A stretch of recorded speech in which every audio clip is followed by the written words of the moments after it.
Hi, everybody. Welcome to the Running Portal. My name is Monica Rose, and I'm very, very excited today for our guest. She is across the pond over in the UK.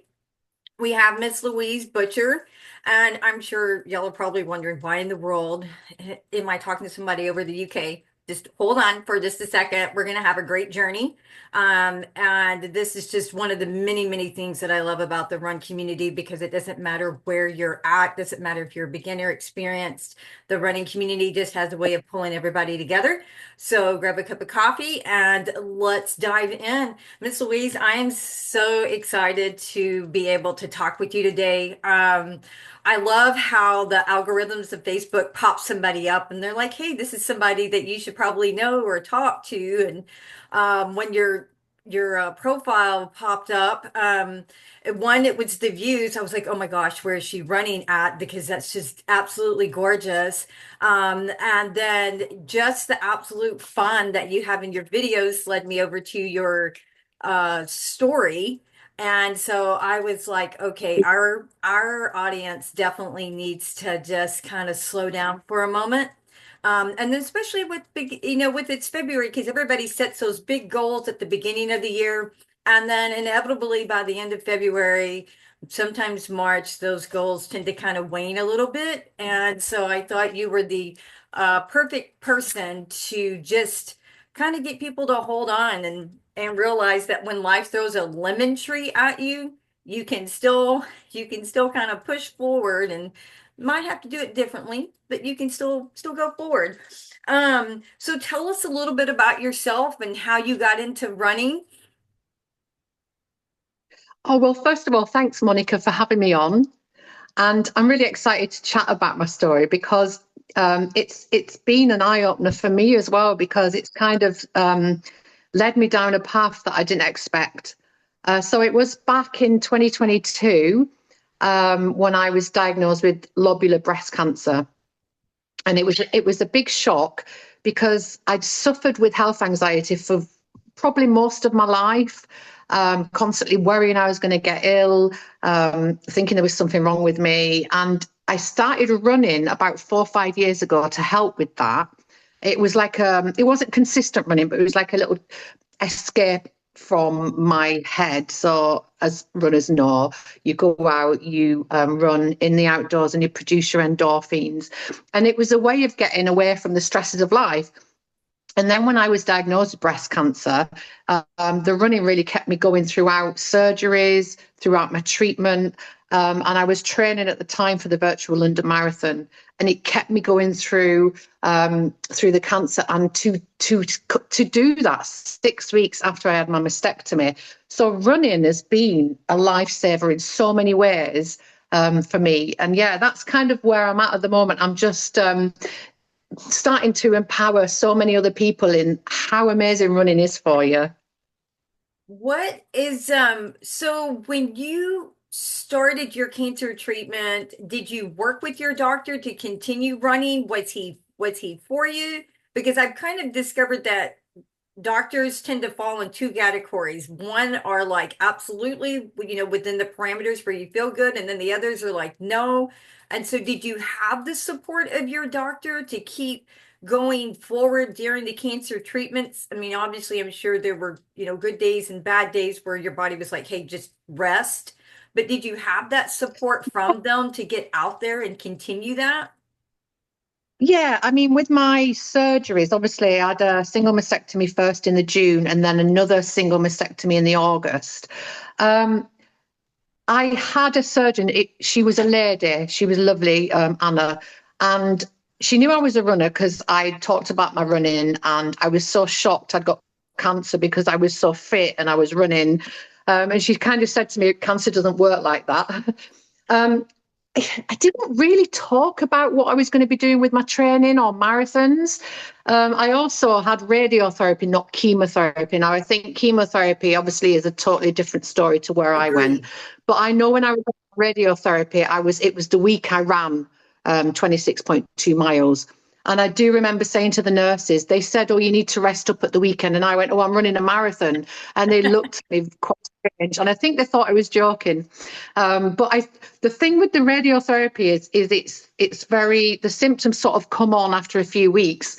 So I think I was lucky running the marathon sort of 3 days after that. Because of tiredness, I didn't know whether it was from the radiotherapy or from the running a marathon. But I know for a fact it helped with the symptoms.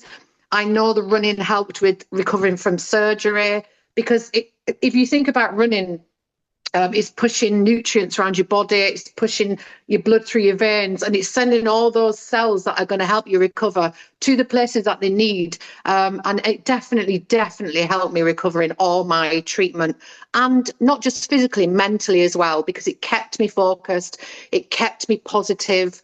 And I wasn't sort of sitting there feeling sorry for myself because I was out there doing it and moving around, which is so important in cancer treatment. I agree with that. I know like those that are in my circle know that I'm 3 weeks, I'm calling it a sentence. I'm 3 weeks into a 6 weeks recovery from prolapse surgery and or prolapse bladder and some other stuff. And it is absolutely crucial that for movement, however you can move within the parameters that are safe for you to move so you don't undo your surgery. But I don't know, like you said, if I didn't have that movement, kind of the mindset of I'm not going to sit inside my four walls, I'm going to make myself get out there. And it doesn't mean you don't have bad days. It just means that you're choosing to not go down this path of, I'm going to call it like darkness, which Yeah. I think is really, especially for women, if you're moms, if you're a business owner, I think it's just really easy to kind of get sucked into that darkness where you're like, I don't want to go out. So, you've mentioned your mastectomy surgeries. How did you kind of move from, okay, holy hell, I've got cancer. I'm going to treat it. This is what I choose to do because it's what feels right for me. So how did you go from that to, you know what, this is me and all of my strong and all of my beauty?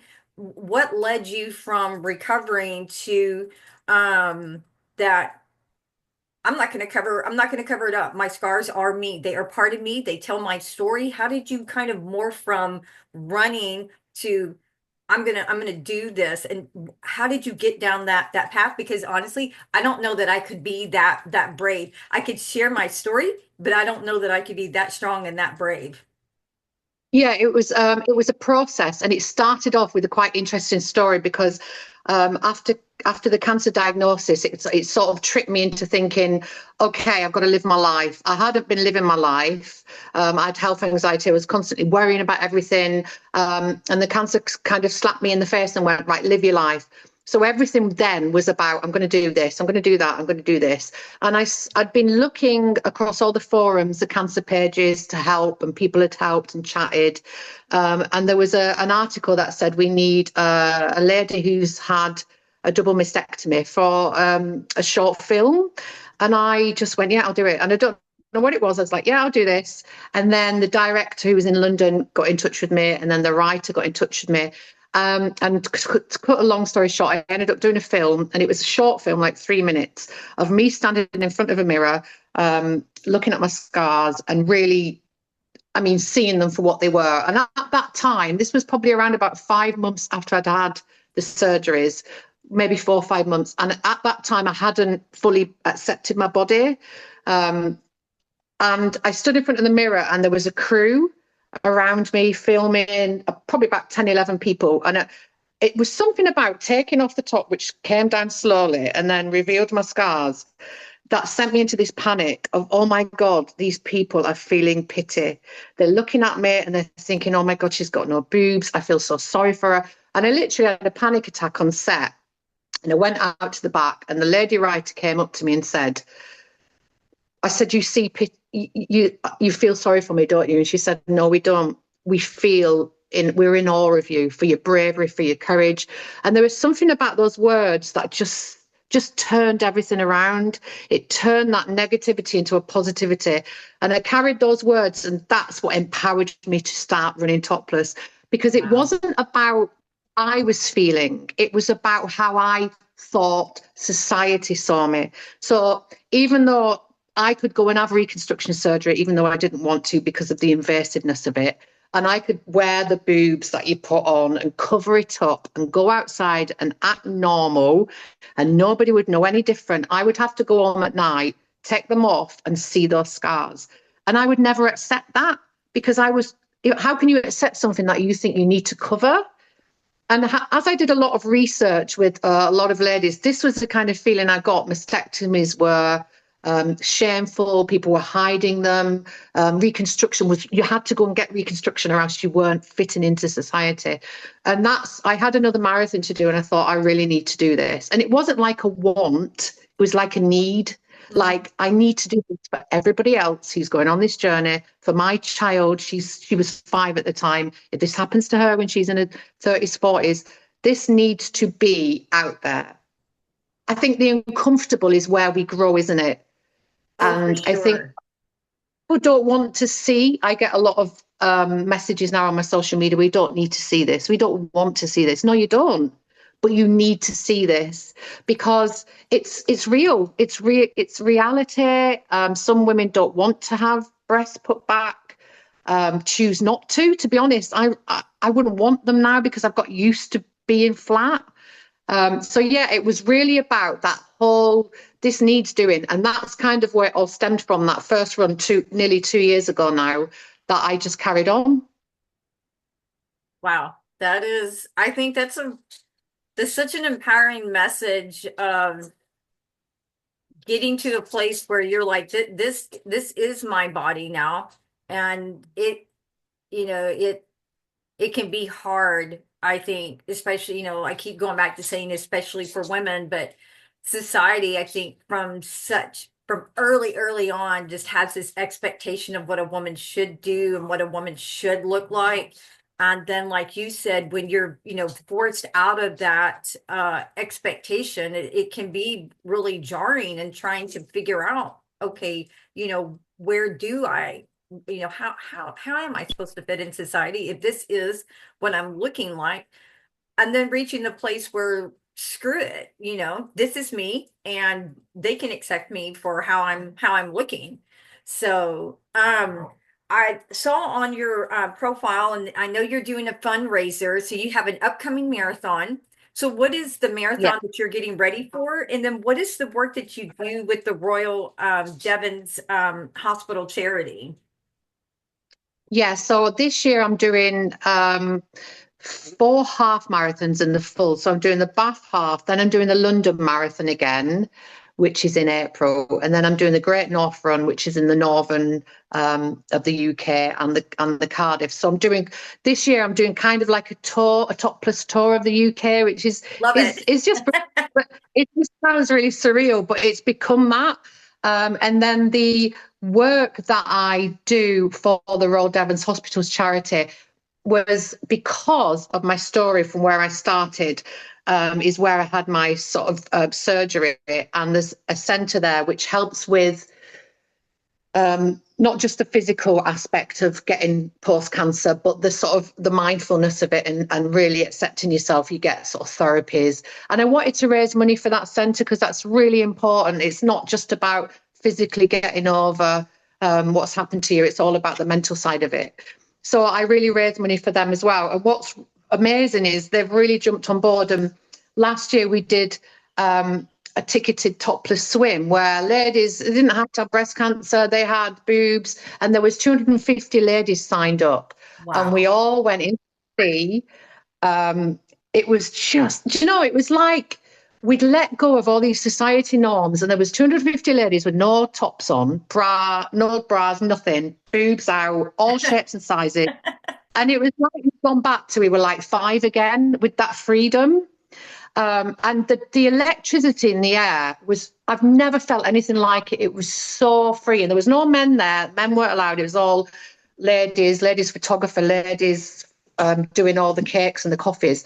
And it was just, and it raised £50,000. It was Wow. just unbelievable. And it goes on every year now. It's like a fundraiser. So that kind of work I do for the hospital's charity, it's become like something that just keeps growing. But also, obviously, my other work is about global work and the empowerment. But what I've found really interesting as well is um, I was originally, when I started this journey, going to try and do a PhD on, because I remember my surgeon saying, if you don't have reconstruction, you will be mentally, it will have a negative impact on your mental health. And I wondered where that came from. And obviously, that comes from social norms and the outside coming in. And I wanted to do a PhD on that, but I decided I'd rather be out running and finding all this information out. So all the social media comments I get now is pretty much, if anybody wanted to do a PhD, the data is there. There's thousands of comments, there's discussions, there's arguments, there's why she not got a top on, why all men don't wear tops. Well, if I had testicular cancer, I couldn't run around, but that's not genitalia. Women's breasts has been sexual. Do you know, all that sort of arguing about women and where they are and what they're looked at and what the breasts are. Oh my God, it's unbelievable. It's so interesting. And it's not, I mean, it's just from all over the world. The comments are from different cultures and how cultures look at it differently. And men, to be honest, have really stepped up. I mean, some of the men say some amazing comments, but it's also about the men being attached to it because their mothers went through cancer and breast cancer, and they were so ashamed that of the not having breasts, and or the Hmm. sisters or the wives. It's just unbelievable.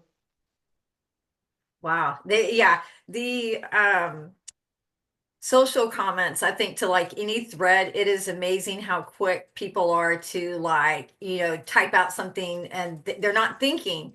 And like you Right. said, to me, you don't, you know, you could just jump on to any, hot topic that's controversial in nature. And like you pointed out, men can wear, not wear a shirt and it's normal. But if a woman chooses to be just in her sports bra, or in your case, this is me and you can take me or not. I don't care. It is crazy, I think, how it can affect people where, they may not even be a runner as far as they're concerned. You're a female, you have no shirt on, so why in the world are you out there running? Yeah. Instead of looking at it, to me, how I saw it, which was, wow, that is a really strong and powerful woman, not just physically, but mentally as well. And if, I had younger daughters, I would absolutely want them to see your journey, because I don't think we have enough strong, positive role models for our younger generation, our younger girls that are growing up, to understand that you can go through something really hard and you can come out on the other side of it stronger and better. And then, like you've done, this work for the hospital, or this swim where, what did you say, 250 women showed up and Yeah. they were like, here we go. I can't imagine how that must have felt. Like, I'm getting chills just talking about it when from And there's listening. some I goosebumps. It was just unbelievable. I mean, I just to, be there to to support something like that. It's just amazing. And I truly appreciate how you've taken something that was, could have remain something negative, and you turned it into something so positive and so strong, and you're continuing with that. What does your, or what does some of your future work look like with what you're currently doing now in regards to the hospital? And then I think I saw on your profile you've got a talk or a conference or something coming up. Yeah, so I've got my marathons, which I'm hoping, and my runs will become bigger, and I'll be doing more and more global marathons as well, because I think that'd be, I mean, I'd love to do that. I've also got a book that I wrote last year about my journey. It sort of delves into a lot of the reasons why where my resilience has come from, the cancer journey, the health anxiety, and that's coming out early summer. And then working with the hospital, the topless swim, and then just keep sort of fundraising for them as well. And to be honest, the way that it goes, I do a lot of podcasts, and I'm doing a talk in May, which is talking about my journey. I think it's just growing, because the more people sort of jump on and do more chats about it and opens more discussion, it just gets into different realms of it, because there's so many messages there. It's not even just about the cancer. It's not even just about the breast. It's got so many different messages. And the more that I get on my social media, the more I see what kind of messages it's pulling out and starting chats about and discussions. So to be honest, I'm just kind of going along with it and kind of seeing where the story goes, because another thing that cancer taught me was to live in the now. So don't really think about the future much. I kind of plan to a point, but I kind of live where I am. And that really helped. I had to do that when I had cancer because I couldn't think past the next 10 minutes. It was way too overwhelming.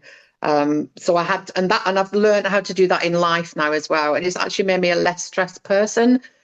And also, I think the story with the health anxiety, because I was so inbound in this bubble and not living that, something like cancer can turn that around and make you better and make you a stronger person. Is You couldn't really believe that unless you saw it happening to somebody, which is why I think it's really important to show my journey, because yeah, that sort of thing's really powerful.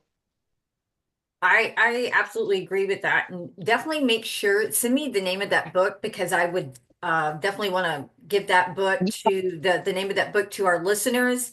And then Yeah, even though you're over in the UK, I will put your link out so anybody listening, if y'all want to donate, I'm sure there's a way to convert, over to pounds from US dollars. And so I definitely want to make I sure mean, that we have that available too and help you yeah, in support.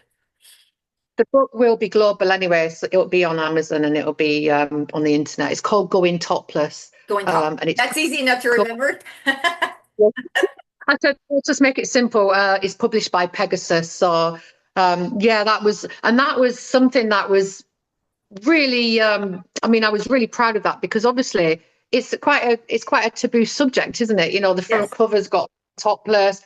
So yeah, it's perfect. But another a thing about the topless swim I was going to say about sometimes it becomes more than the cancer was a lot of ladies who turned up wasn't even about cancer to them. It was about that they'd struggled with difficult things in their life that weren't anything to do with cancer, but it was just giving them that confidence and empowerment that they could run into the sea with 250 other women with their boobs free. Giving It's like that confidence, isn't it? And I think that's Yes. what in my course I like to do. It's about it's really easy to dress yourself up gorgeous and beautiful, do all your makeup and look amazing, and then tell everybody else to be confident. But it's confidence doesn't come from that. It comes from something that's inside that you understand that no matter how you look, no matter what's happened to you, that you can still accept your body and still accept yourself and grow from that. And that's a really important thing I like to send out in my posts, which I think I do, especially as running is so powerful and strong in itself, isn't it? Oh, And yes. that's where I wanted the cancer and the running to challenge each other, because I thought a lot of the reason I started doing the empowerment runs was because when I was diagnosed with cancer, I got a lot of pity. I didn't like the pity. I hated it. That's what made me feel weak. So I was kind of like fighting against that. And I was like, well, I'm going to run a marathon. So you're not going to pity me then because I'm running a marathon. You Right. can't pity me running a marathon. And then obviously then you're running a marathon showing your scars. You can't pity someone running a marathon because they're strong and powerful and they're running. So it's kind of like, I'm going to challenge all these perceptions that you have or I have before it happened to me. And I'm just going to go, well, put these two together. And it doesn't really make sense. And it's kind of provocative, but that's what challenging is, isn't it?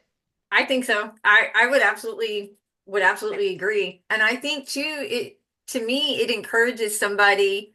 So I predominantly do trails and ultras now, but I remember showing up to my first marathon where, you know, you think you've done all the training right and stuff, but it's still scary. It's still a little intimidating to start at that line and you're looking around. And I remember, for women when skinny was the fit. And I love that society has finally changed that fit comes in all shapes and sizes and demographics.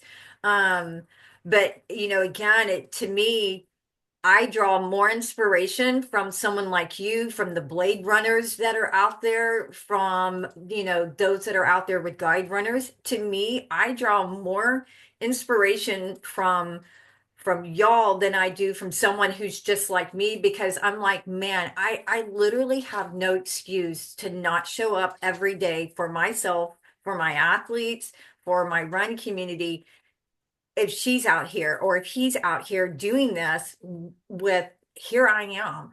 And so I think it's just another testament to, I think, the work that you're doing. Have a question for you.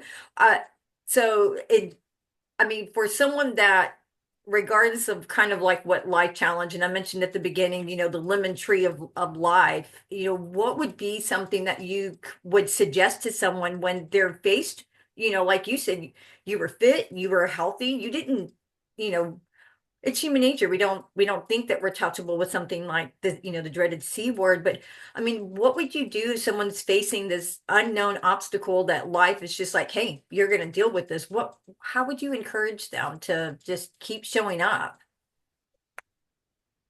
Uh, it, I think it's so difficult to go back to that place because it was such a hard, dark place. But I had to, you have to go through the darkness. You have to. And I just remember watching a program where it's like, we're on a bear hunt, I think it's called. It's like you can't go over it, you can't go under it, you have to go through it.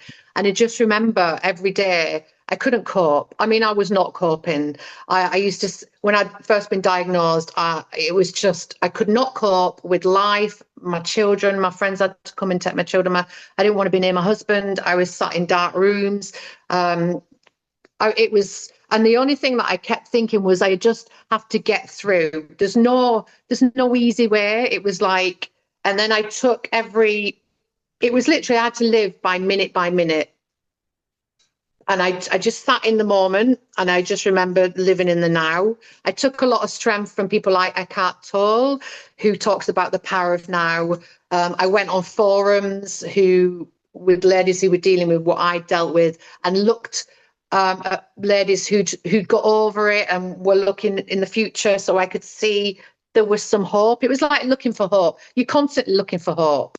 Um, it's kind of like that. I don't think there's any sort of, I think everyone's different how they cope with a cancer diagnosis. But my way was literally just sitting in the darkness, finding hope through forums on Facebook and things like that. My family were great, but they didn't understand. I found they were too connected. I found I was too emotional with them. And to be honest, as soon as I told them is when everything became real. You take on their emotions. So I mean, but I think really for me it was the running. And I'm not saying that if you get something like this, you need to go out running. I'm just saying find something. What I noticed with cancer is this is how I can explain it. It changes everything. It changes everything in your life. So it changes the way your family look at you, the way people look at you, the way you feel about yourself. And the only thing that didn't change for me was the running because I had that all the way through at the beginning and at the end. And that it's you can get something in your life that hasn't changed or you can adapt to or keeps you strong. That's pretty much how I got through it. That is, I really like those, really, really love those words. So, this has been really fun. I have really appreciate you slowing down your world a little bit. I'm going to drop her handles in the chat below, guys. I really encourage y'all to give her a follow. And I'm just really excited to see how you take this story that you've been given and just watch it to, just watch it growing. I'm excited for your book. I'm definitely going to be, I still have a library card. I like the actual real book. I know some people are like, the Kindle options and stuff. And I'm like, I want the book. I want to be able to hold it in my hands. So, but I really appreciate you coming on here. I'm so excited for the work that you're doing and your future journey. And if there's anything that we can do to support you as you in your journey, reach out, let me know. And I definitely want to follow up with you again later in the year and just see, how you're doing. And Yeah. yeah, this has been so fun. So, and good luck in your upcoming marathon. I am, vicariously living through all of y'all. I'm probably stalking. Somebody's like, "Eh." I'm like, no, stalking's a harsh word right now. So I am definitely living through all of y'all. Oh, So, thank you so much. Thanks. I've loved chatting. I love chatting about the whole thing. I think it's just, I love it. all right, Miss Louise, you have a fantastic day over there, and then we will catch up with you later. Thank you again so much for coming on. Thank you, Monica. Thank you. All right, bye bye.